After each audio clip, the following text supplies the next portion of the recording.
detectors are the single most important item in your home that can help reduce fire fatalities.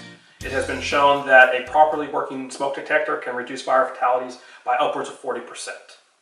Today we're going to talk to you about how to maintain a smoke detector, how to troubleshoot, and we're going to talk to you about how to replace a smoke detector.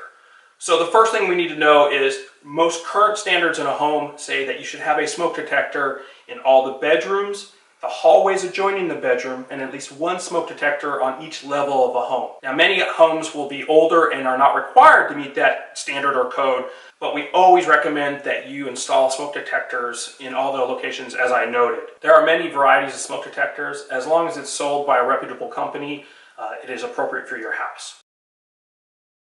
If you can read on your smoke detectors, a lot of them, this one says push to test weekly, so whichever smoke detector you buy, we recommend that you follow the standards of that one, so we're just going to push to test this one weekly. A lot of the detectors you're going to find these days are dual smoke detectors, so it's smoke and carbon monoxide. So after you test it, there's a little lever on the side, twist it to the left. A lot of the newer homes, when the smoke detectors in one area go off, the smoke detectors in the whole house are going to go off, so it wakes up everyone. They're not just localized anymore. So we'll pull this out. But one of the most important things to do is to make sure that there's no debris in any of the vents. And how do you clear out that debris? It's easy. You could either take a can of canned air and spray it. You can take a Swiffer or a rag. You could even take a vacuum and clean it. The things you don't want to do is you don't want to use any aerosols or any over-the-counter cleaners because that can interfere with the smoke detector itself. We also recommend that you replace the batteries twice a year, daylight savings time. Most of the smoke detectors that are sold now are beginning to have 10-year batteries that do not need to be changed. Consult with the manufacturer to determine what type of batteries that are needed. AA's, 9 volts, lithium ion, whatever the case may be, just consult with the manufacturer as to what you need to replace those batteries with.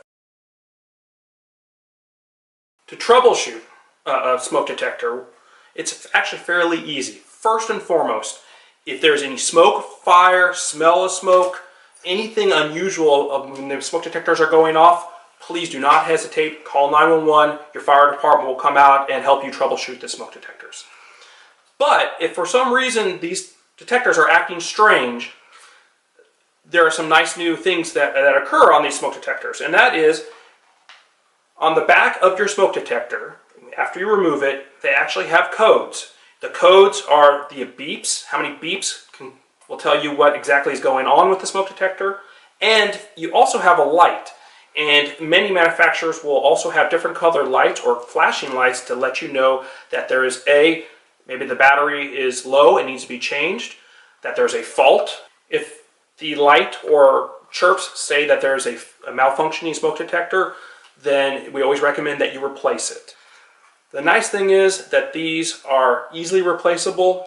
My recommendations are that you try to find the same manufacturer that you're replacing it with. That way you can actually plug it back into the wall or ceiling with the same electric harness. Smoke detectors have a life expectancy of approximately 10 years.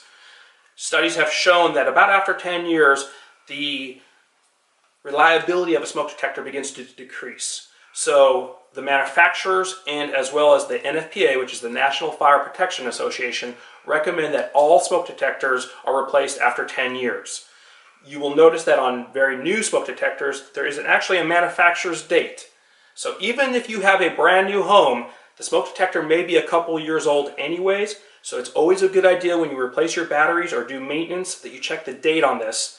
Maybe put it in your calendar as when it will need to be replaced. If you are still having problems with a smoke detector that's faulty, regardless of the date, it is still a good idea to replace it. There's no repairs or fixes, just replace it. If you have an older home and you're unable to find this date, that means it is old and it will need to be replaced. So to hook it back up, basically just do the reverse of what you did to take it off. Go ahead and reattach it to the wiring. Go ahead and put it in the grooves, twist, all done. Thank you very much for watching our video on how to maintain and troubleshoot a smoke detector.